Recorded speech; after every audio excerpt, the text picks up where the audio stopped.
Tonight on Team Voodoo Adventures, we're exploring some of the most pristine hunting grounds in South Louisiana and all the wild game they offer, including the story of the one that got away. It seems this deer has come back for more. Then, Jude's flying north for the winter to an insane duck hunt in Arkansas, a trip that won't soon be forgotten.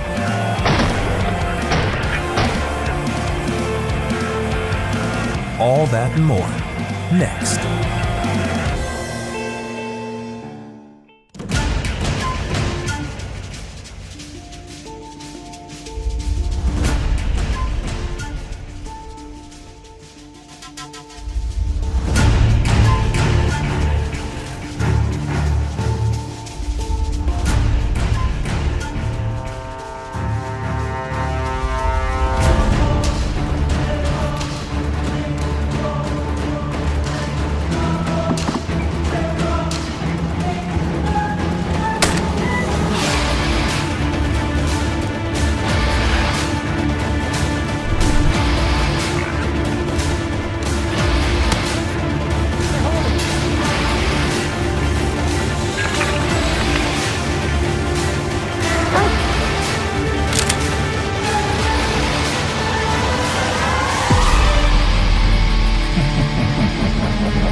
When it comes to hunting swamp deer, geologically speaking, there's a treasure trove of areas in and around the Atchafalaya Basin that creates a perfect habitat for growing deer.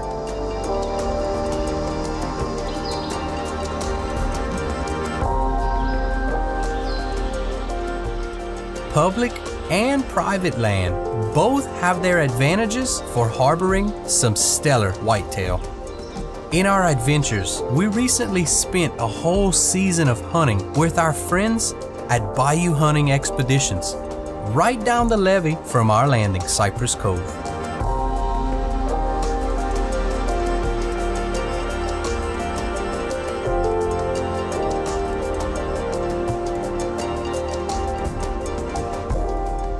Bayou hunting is a haven for growing some massive deer, big hogs, ducks, even gator hunting. Poised on a pristine piece of land bordered by Bayou Ami, the woods themselves are a natural sanctuary for the animals.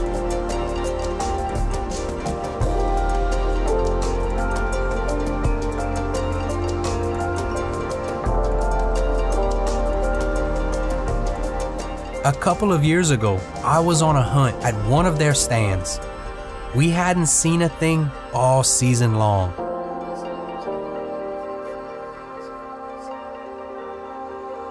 Time after time, we sat in this stand, waiting. Sometimes a hog family, sometimes a bobcat or two. But even though the rut was on, we weren't really seeing any does or bucks chasing them. It was a particularly rainy season that year, and while we usually avoided the cooler, wetter days for filming purposes, it only took one time to realize what we were missing. It was also the beginning of a very interesting story, one that continues to this day.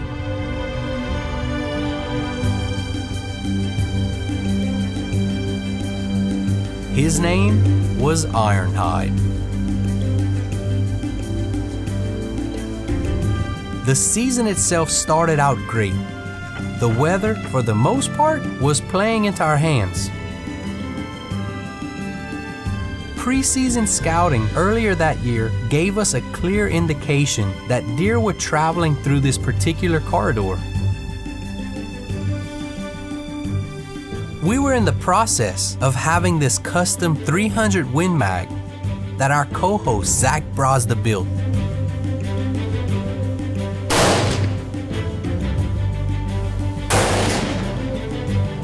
That, combined with the opportunity to hunt this gorgeous property. Needless to say, our expectations were a little high for the season. But then, nothing. On the trail cameras, it seems like this spot was I-10 for big bucks and old nannies. But after countless mornings and afternoons, the woods were quiet. We knew it wasn't the positioning of the stand. The winds were perfect for keeping us in the dark. After a time, we began to think that it was still a little warm for morning movement to be a factor. Temps were usually in the low 60s, and we were freshly in the new year. We finally decided to change things up and hit the stand on a day with miserable weather. Wind chill was in the mid to high 30s, and there was a slight but steady rainfall.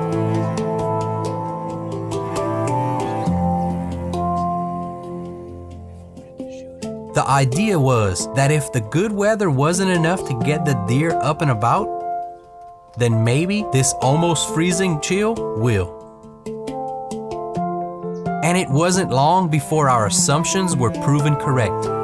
And also, when one of my greatest blunders occurred. He's crossing. See him? I'm gonna shoot him. Ready?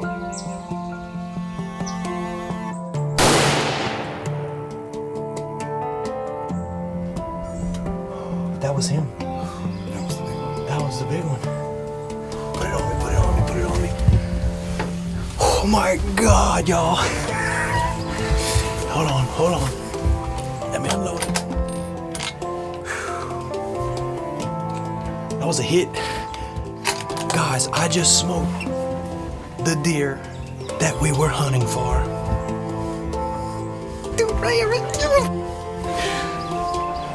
Y'all, that deer came out. We watched the doe cross earlier. Okay, we didn't get her on camera the first time, okay?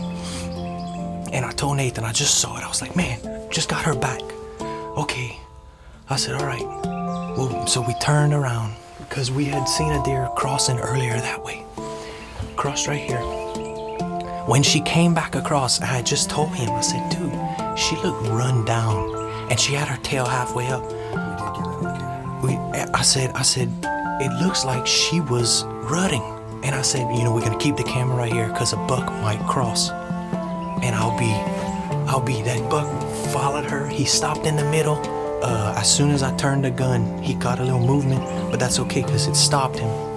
And I went ahead and it wasn't the best shot, but at any moment, you know, he could have just darted across. So we had to take the shot.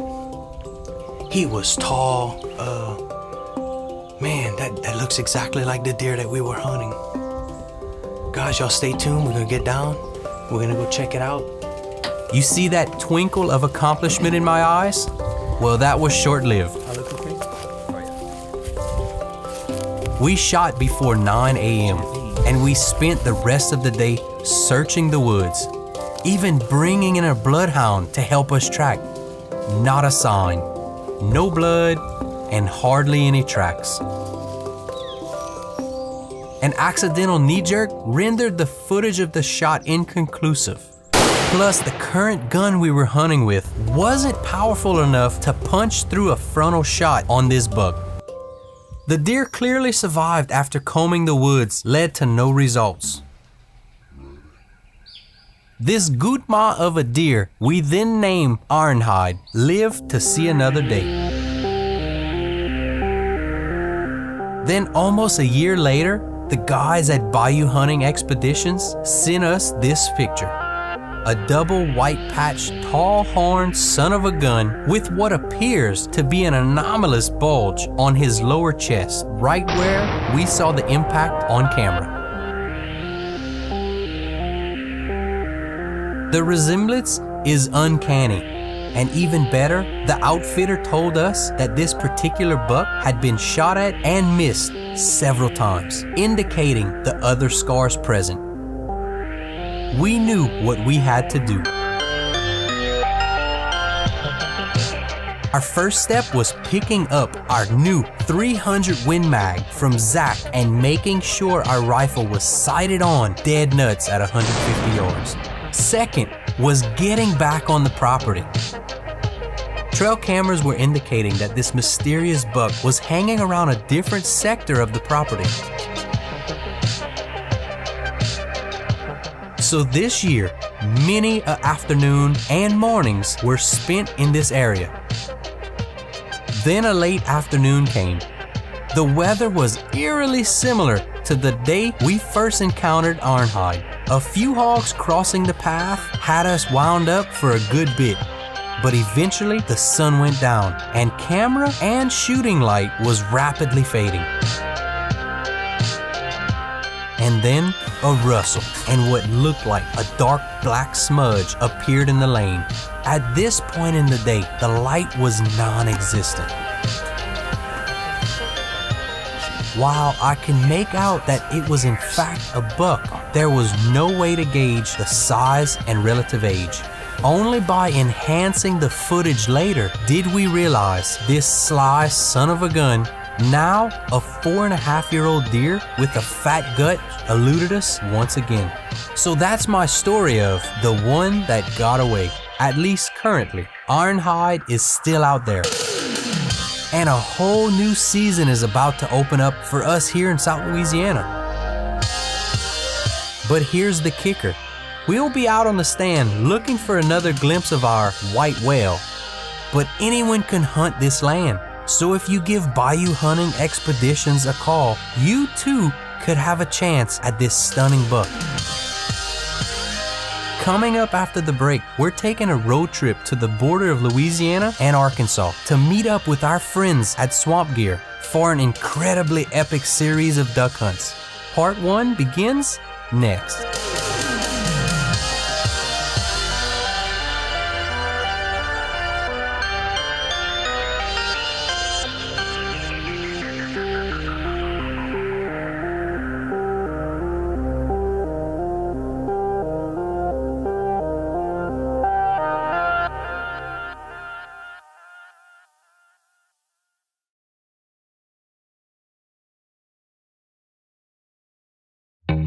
What Protec is we've got a special material that we use to encapsulate guns, ammunition, antiques. What we're going to do is take this material, build a bag out of it, insert the gun or the ammunition, whatever it is, and we're going to purge down, getting the inside environment down to about single digits in humidity, and the oxygen levels from everywhere in the world is about 21% down to about below 1%. Well, that's going to keep any metals, ferrous items from corrosion, rusting.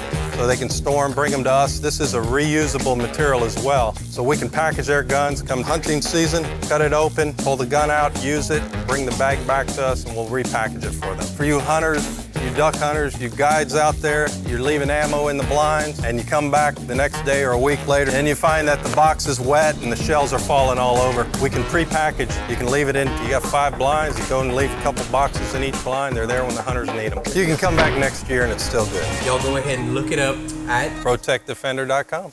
So you guys have recently started dating? Yes. A little less than a month. Coming up on 2 months now, yeah. Cool. I want to show you guys these 3 Chevy SUVs. The first one is called the Trax. Beautiful. Do you think it would be good for moving in together? Moving in together? Okay. Well, this is the Chevy Equinox. Wow. Nice. Perfect for when you two have your first kid. Give me some time. Okay. This is the Traverse for when you have your 5 kids, 2 dogs, and 1 cat. Oh. 5? Well, no matter what stage of life you're in, Chevy has an SUV for you. We have it all planned out. Thanks. Hardcore Equipment is proud to be a sponsor of Team Voodoo. And to all you voodooites out there, we want to offer a special deal. 5% above cost on any UTV, any tractor, or any trailer. And that's only for you guys, the ones who are outdoors, just like Hardcore. The team here at Artico Equipment is proud to be a sponsor of Team Voodoo. And remember, when the only road is no road, it's Team Voodoo and Artico Equipment.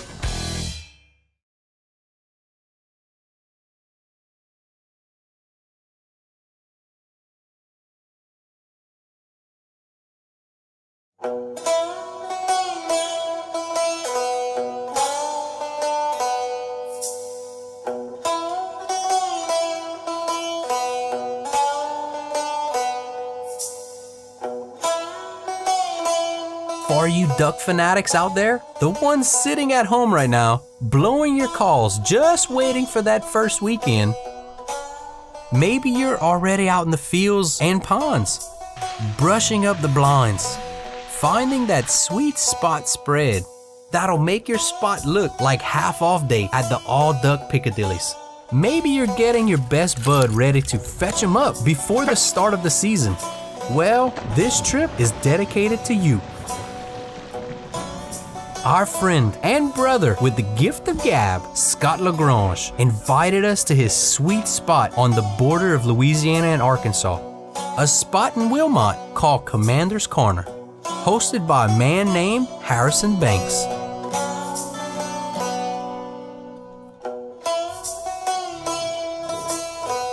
What makes this area special is the natural funnel point at the juncture of Louisiana, Mississippi, and Arkansas. It creates a natural sanctuary and great hunting grounds, as the migratory fowl that travel along the Mississippi Flyway will usually all pass through this point.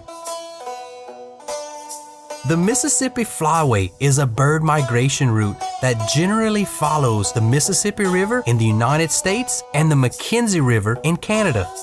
The main endpoints of the Flyway include central Canada and the region surrounding the Gulf of Mexico. The migration route tends to narrow considerably in the lower Mississippi River Valley in the states of Missouri, Arkansas, Mississippi, and Louisiana, which accounts for the high number of bird species found in these areas.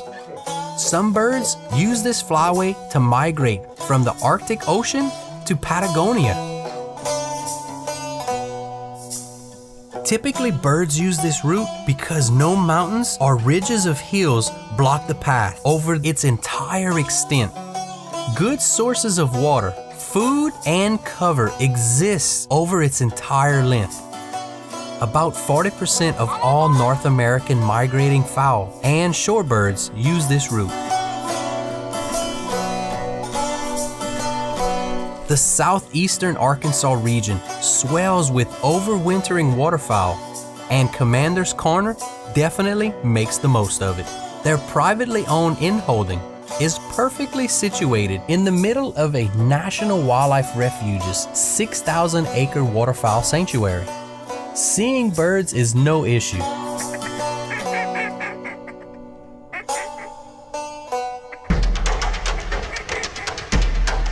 Mallards make up the majority of the daily harvest.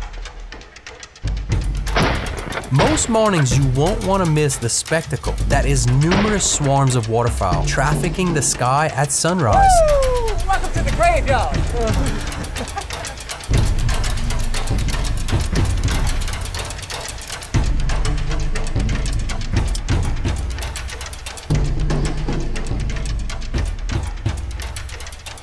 When it's really, really red, you say? No, just blow it.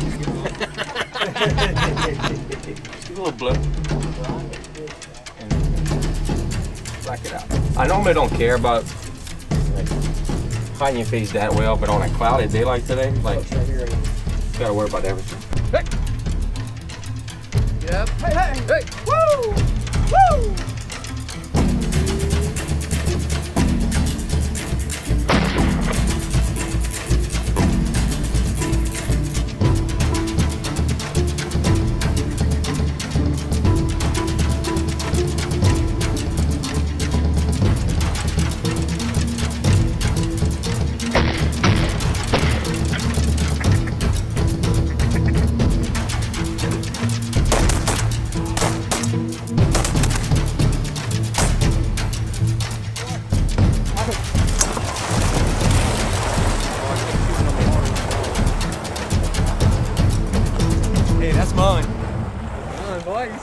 Drop out the sky. Watch that. Watch this. It's so smart.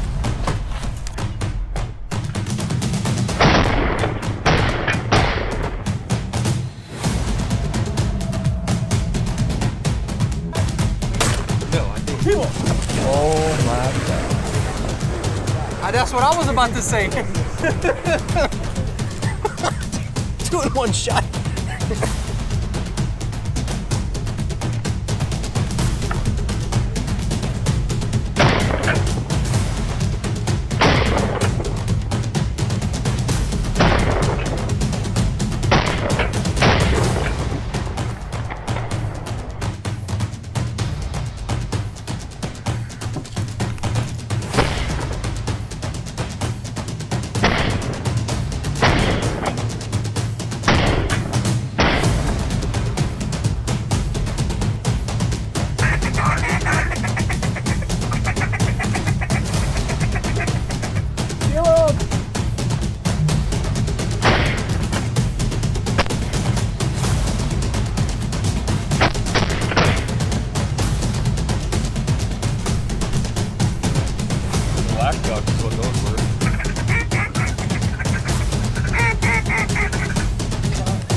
That is a bull red.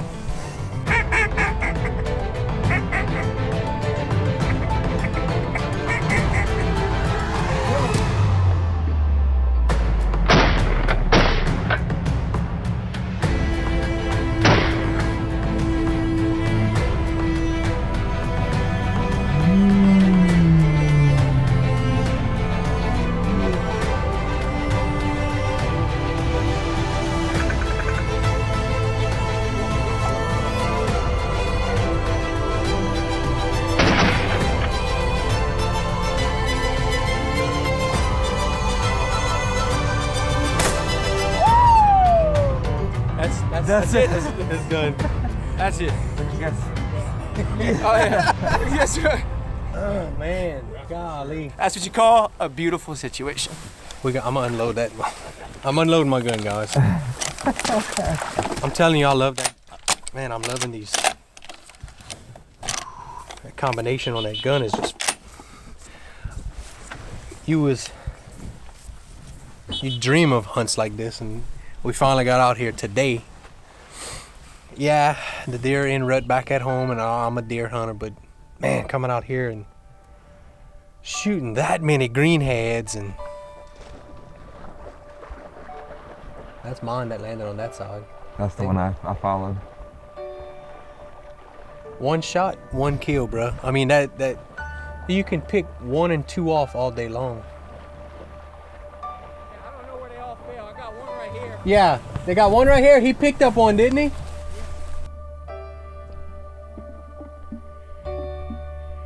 This is what we call here at Voodoo a beautiful situation. Woo! Woo! Here we are in Arkansas. The Voodoo boys done put a smackdown on a whole bunch of greenheads, canvasback, gray ducks. We had the opportunity at a couple geese, but I wasn't aware that you need to keep shooting until they die. Man, being in Arkansas is a complete dream. You've always heard stories how the birds are in Arkansas. They don't really go too much further south into Louisiana where we are. Y'all seen it this morning. That was just an epic, I mean, pairs and 3 birds and singles. That was all morning long. Tune into all of our adventures by subscribing to our YouTube channel. And if you want to stay up to date with our adventures, follow us on Facebook and Instagram too. I'm your host, Jude Mike, and we'll see you next week for part 2 of this epic hunt on Team Voodoo Adventures.